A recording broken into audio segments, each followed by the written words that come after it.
ভাইয়াকে বরণ করে নিচ্ছেন আজমপুর উপজেলা শাখার ছাত্র শক্তি নেতৃবৃন্দ। আমি নেতৃবৃন্দকে বরণ করে নেওয়ার জন্য সবাই অনুরোধ করছি।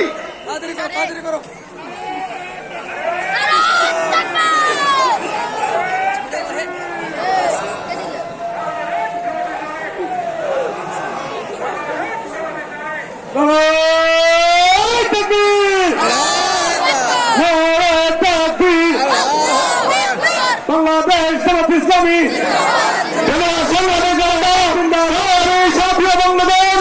আজমদিঘি দুপচাঁচি এলাকার তৌহিদি জনতা একত্রে বক্তব্য রাখছেন জাতীয় নাগরিক পার্টি এনসিপির কেন্দ্রীয় যুগ্ম সদস্য সচিব ফয়সাল মাহমুদ শান্ত, সংগ্রামী জননেতা ফয়সাল মাহমুদ শান্ত। এই পাবে না লোক দেওয়া পারবে না।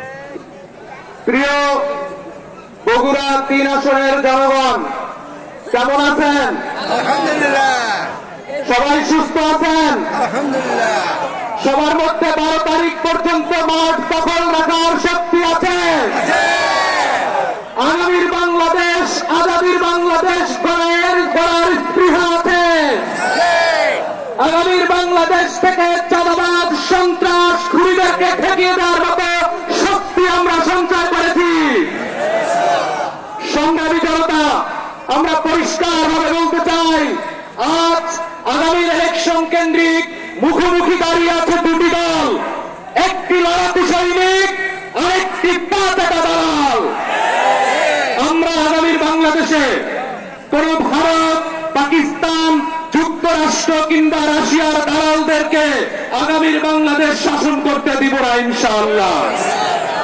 আমরা পরিষ্কারভাবে বলতে চাই, বাংলাদেশের মানুষের সাথে গত 54 বছরে যেই ধরনের প্রতারণা হয়েছে, সেই প্রতারণা ভেঙে দেওয়ার জন্য আমাদের এই 11 দলীয় জোট গঠন হয়েছে। 11 দলীয় জোটের সারা বাংলাদেশের 300 আসনে প্রত্যেকটা আসনে একটাই মার্কা থাকবে। যেখানে দাঁড়িপাল্লা থাকবে সেখানে দাঁড়িপাল্লাই শাপলা, সেখানে দাঁড়িপাল্লাই রিক্সা, সেখানে দাঁড়িপাল্লাই দেয়াল গড়ি। আমাদের সকল স্তরের জনগণ এই বগুড়া 3 আসনের দাঁড়িপাল্লাকে জয়যুক্ত করে আগামীর সংসদে আগামীর বগুড়াকে চাঁদাবাজ মুক্ত একটি নিরাপদ ব্যবসায়ী সমাজ গঠন করার জন্য আমরা ঐক্যবদ্ধ থাকবো ইনশাআল্লাহ। আমরা বলতে চাই, আমরা জনগণকে প্রতারণা করতে চাই না। আমরা জনগণকে 500, 1000, 2000, 2500 টাকার লোক দেখাতে চাই না। আমরা 11 দলীয় জোট যদি ক্ষমতায় আসতে পারি, আমরা এই বগুড়ার মাঠ থেকে আপনাদের সাথে ওয়াদা করছি, আমরা আগামীর বাংলাদেশে আমাদের প্রতিনিধিত্বের কোন জায়গা দ্বারা আপনাদের বাড়িতে গিয়ে, দোকানে গিয়ে চাঁদাবাজি করবে না ইনশাআল্লাহ। আমরা আপনাদেরকে ওয়াদা করতে পারি, আগামীর বাংলাদেশে যদি আমরা ক্ষমতায় আসতে পারি, আমাদের আদালতের পাড়ায় পাড়ায় ঘুরে, দেয়ালে দেয়ালে ঘুরে, বারান্দায় বারান্দায় ঘুরে ন্যায় বিচারের জন্য হয়রানি হতে হবে না। আমরা এই বাংলাদেশে ইনসাফ কায়েম করবো। আমরা এই বাংলাদেশ আমাদের ছোট ছোট ব্যবসায়ীদেরকে তারা যেন শান্তিতে ব্যবসা করতে পারে সেরকম একটা নিরাপদ পরিবেশ তৈরি করে দিব। আমরা আগামী বাংলাদেশে 11 দলীয় জোট যদি ক্ষমতায় আসে, ভারতের সাথে যত অসম চুক্তি আছে, আমাদের পানি নদী সহ যত ন্যায্য হিস্সা আছে, আমরা বাংলাদেশের জনগণকে সাথে নিয়ে 11 দলের নেতৃত্বে আমরা সকল হিস্সা বুঝে নেব ইনশাআল্লাহ। আপনারা নূর ভাইয়ের পাশে থাকবেন, আপনারা দাঁড়িপাল্লার পাশে থাকবেন, আপনারা 11 দলের পাশে থাকবেন। আপনারা আগামী 12 তারিখ ভোট কেন্দ্র দখলের বিরুদ্ধে আপনারা সোচ্চার থাকবেন।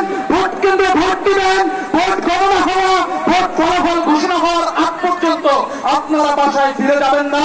নিশ্চিত বিজয় নিয়ে আমরা আগামীর বাংলাদেশে হাদির স্লোগান তুলে আগামীর সংসদকে আজাদির লড়াইয়ের সংসদ হিসেবে প্রতিষ্ঠা করবে ইনশাআল্লাহ।